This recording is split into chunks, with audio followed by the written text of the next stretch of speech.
So I weeded this garden bed right here. It's been a very productive one over the years. Had a lot of wild plants growing in it, but I knew the rain was coming, so I left them go. And there's a big pile of them right there I pulled out. But there were also radishes here that go to seed, and then some of them bulb up enough, but I decided I'm not going to do that anymore. Those are the radishes. There's some cilantro volunteers in there. I got that for breakfast this morning. My point is, I weeded this garden bed, and this is my reward. But there are a lot more rewards to come. There are lots of weeds I pulled out of that bed this morning.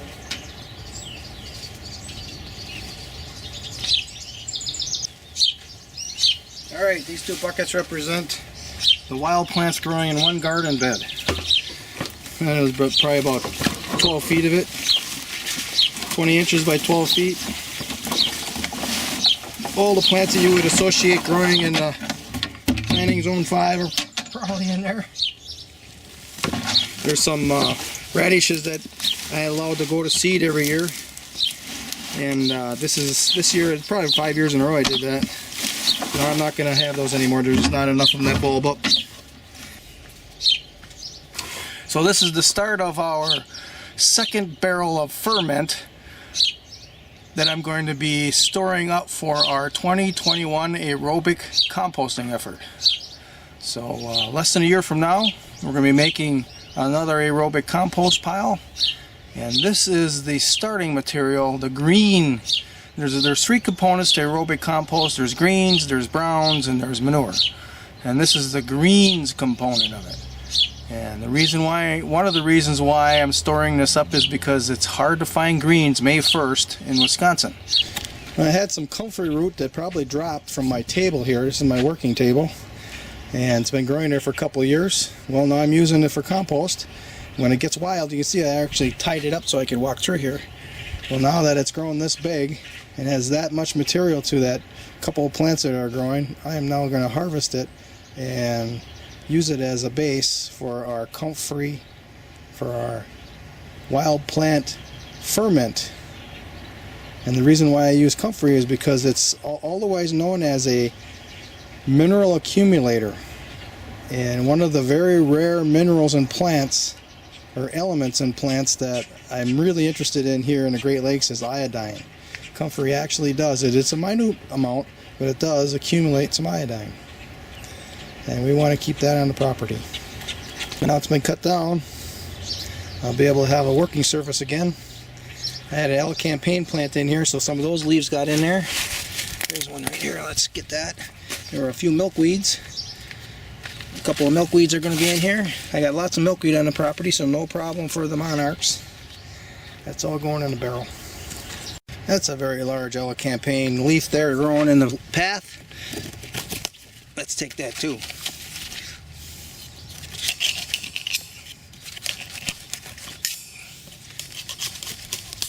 Boy, it's a toughie. There we go. And look at that big thing. It's got some other ones, it'll grow. Let's come back here. I got more comfrey back here that I want to reduce down a little.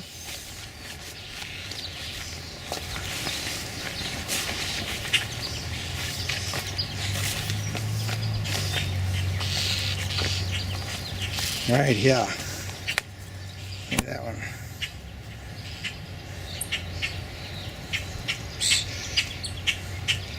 It's coming down. Downtown.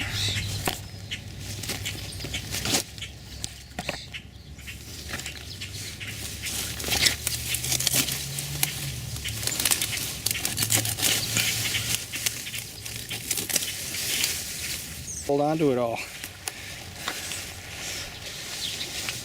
All these wild plants have different elements and differing amounts of differing elements. So that's why I like getting it all in here. And curly dock right here. This year I'm cutting this stuff up before I put it in the barrels. One reason why I'm doing that is when you go to flip the pile, and you got these stems from these barrels, and you go to flip the pile, and you'll see me doing that if you watch, or if you have watched, or if you're willing to watch how I build aerobic compost heaps. You have to flip it every couple of days, and these stems kind of gum everything up. You know, you dig in there with your fork, and then the stems, you get a piece of the stem, but the rest of the stem is still buried in the pile. So now you gotta pull harder to get that stem out of the pile. So by cutting it up this year, I won't have as much of an issue with that next year.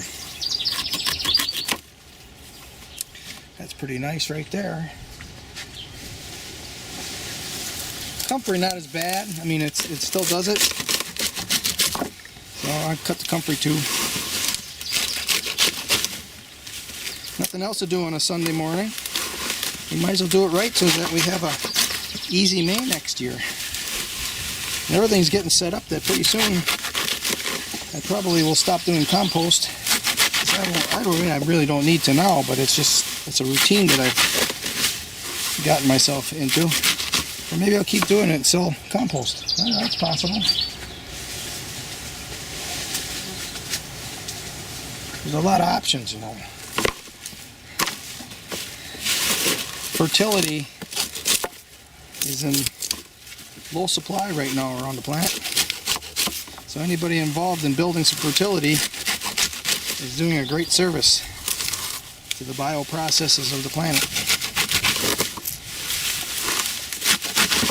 This is probably the best thing you could do ever, is build aerobic compost heaps. There's nothing else you can do that's better than that as a human being.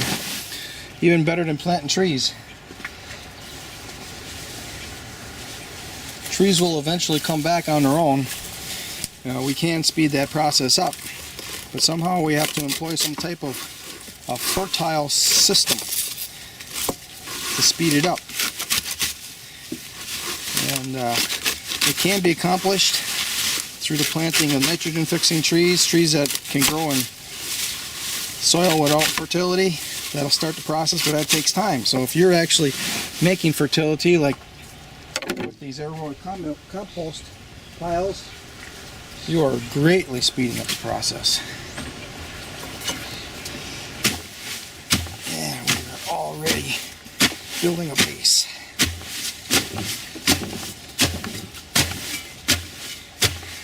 This barrel was actually full of water.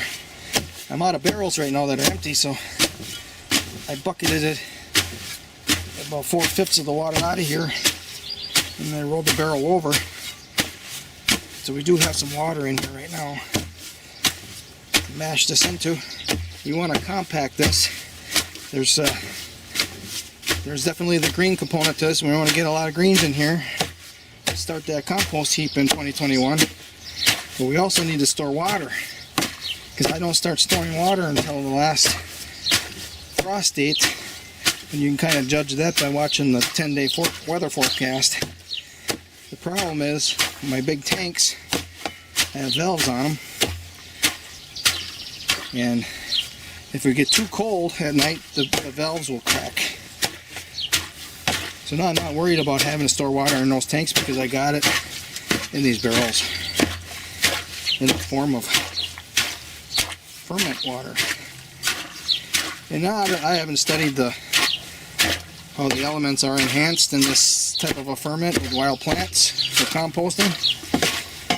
But if you study how ferment increases and enhances nutrients for people food, well, it's easy to reason that I'm also enhancing the elements in these wild plants for my compost. Yeah. You can hear the water now. I'm into it. It's a good base right there. Take a look at that, would you?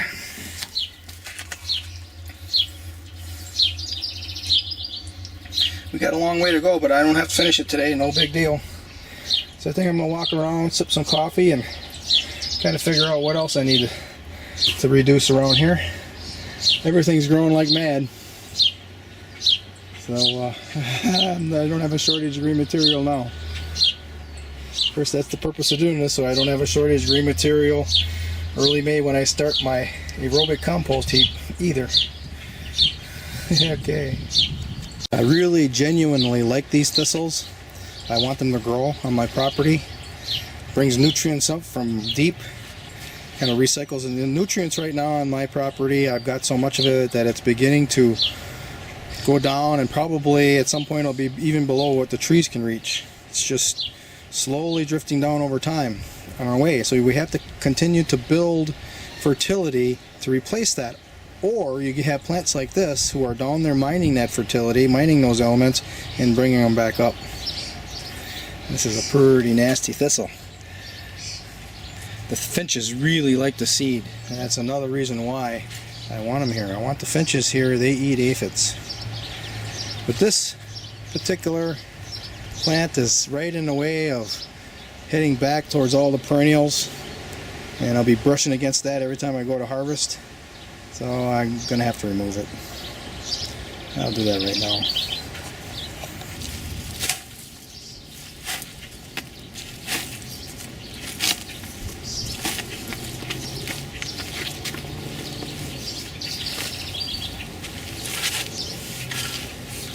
I might have to use a pair of gloves for that. I normally don't, but this one here is a nasty. Let's see if I can get in there without the gloves. I don't think so. I don't think I have any gloves around here either. I don't like using gloves. Let's see. Let's use this newspaper.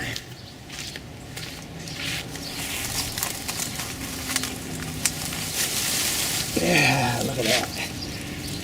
Roots and all we're going to put in there. I'm not going to cut this one up though, I don't think. Well, maybe I can hold on to this newspaper and cut it up. Let's try it.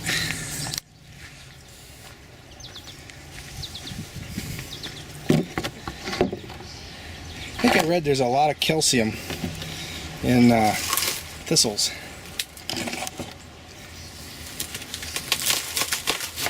Oh man, I can hardly even cut it. Yeah.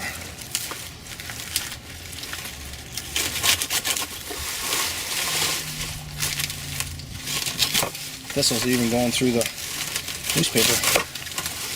Hey, we got that done without gloves. In the tank it goes.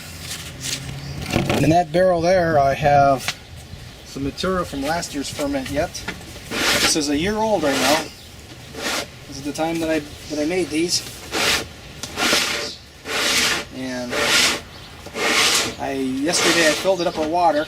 I drained it all down and used it for drought water in the garden before this rain happened. I drew it down in 3 applications of water, and that's mixing maybe 20-25% of this ferment water with rainwater. And I'm not going to fill it up again because I have another tank that's full of green material like this. I want to drain this barrel down now to being empty so I can make the next batch. So this is year-old green material, and it's still green from being in that ferment. Well, maybe yellow is a better color to call it.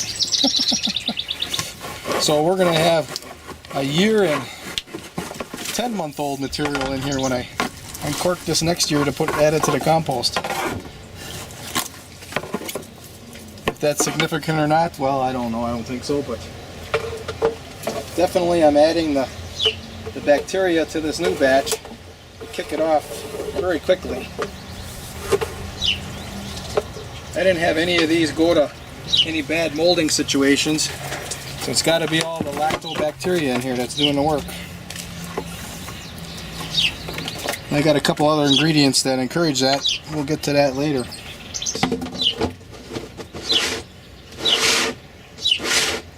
Natural nutrients processed in a natural way. Look at that.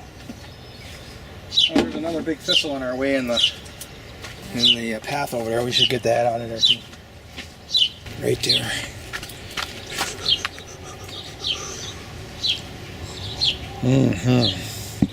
Finally. We have a wheelbarrow load from the mothership. There's also some kitchen scraps in here. Yep, no big deal for a ferment.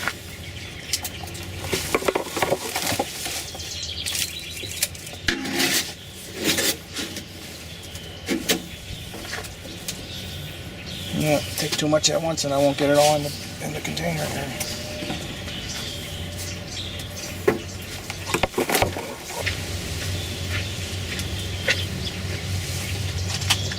Oh, the wrong one. Here we go. This represents about 4 gallons of water per bucket. It's another 8 gallons. Yeah, now we got plenty to work with for the next additions. But I'm gonna go take a break. And then I'll see what I'll do this afternoon. I don't know yet. That's how full we are. Definitely halfway, more than halfway if we count the water. I added a whole pile of thistles. These are the type that don't have much thorns. These are called milk thistles. I don't know. Milk thistles or not? You tell me. So here's one of my surprising ingredients right here. Salted peanut shells. That's to help the lactobacteria. It actually displaces all the other bacteria that want to grow, and the lactobacteria doesn't mind salt, and it grows.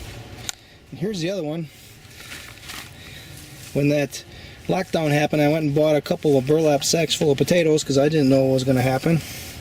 And these things really taste green. Man, we didn't like eating them. They were just too green. So I'm going to ferment them and see what happens.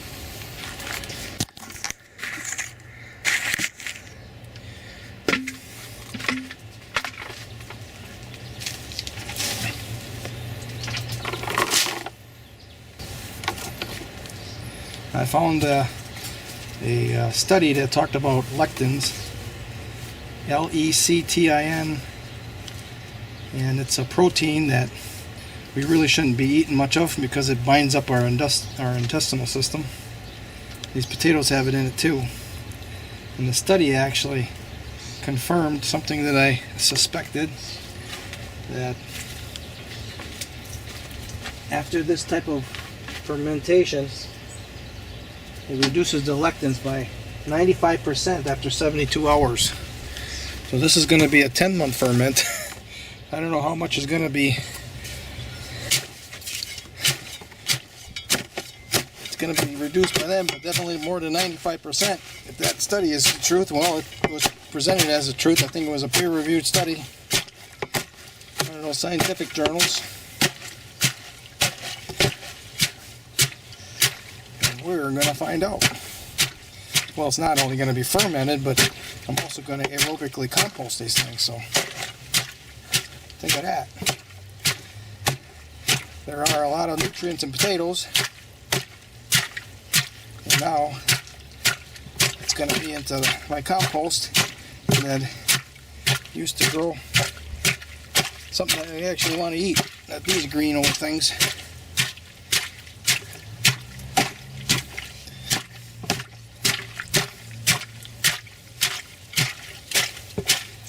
Alright, I got another sack of them. I might as well add that one too.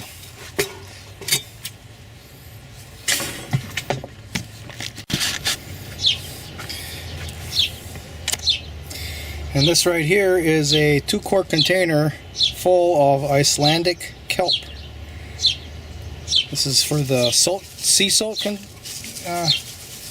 This is for the sea salt to help with the lactose ferment. And it's also for the iodine content. And there's many other important minerals and elements in this stuff. Good stuff, indeed. Yum yum. There. It's chopped up potatoes with Icelandic kelp as an adornment. So we're getting close to this thing being full. I'm going to get a couple of big bunches of comfrey and a couple of big burdock leaves, and we're going to lock this one up. It's going to ferment for 10 months, 10 and a half months before I open it again. Just had to get a shot of this. It looks so nice. Look at that. All chopped up.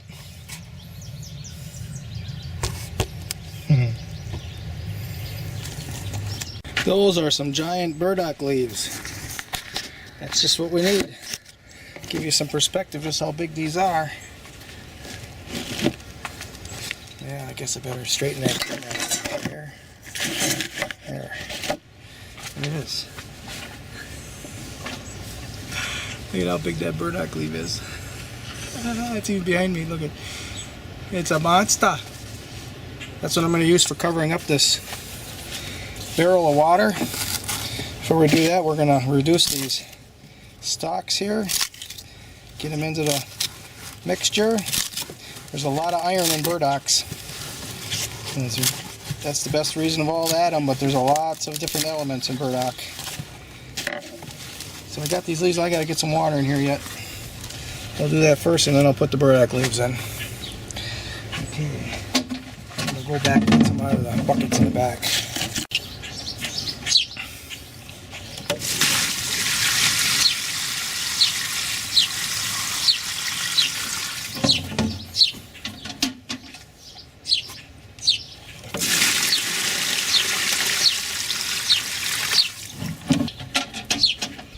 Get these burdock leaves over the top.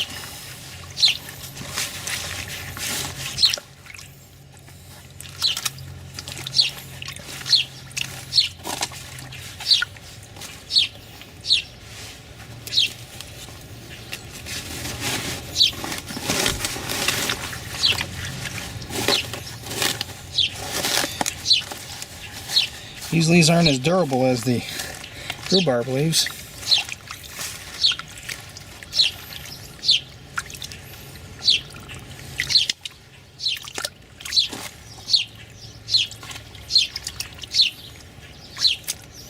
We might have to add a little bit more water.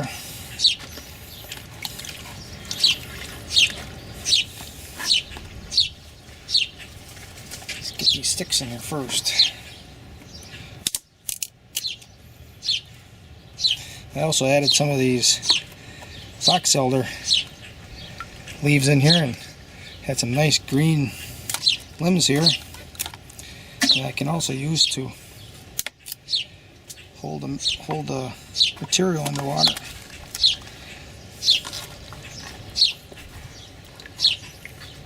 Result right here.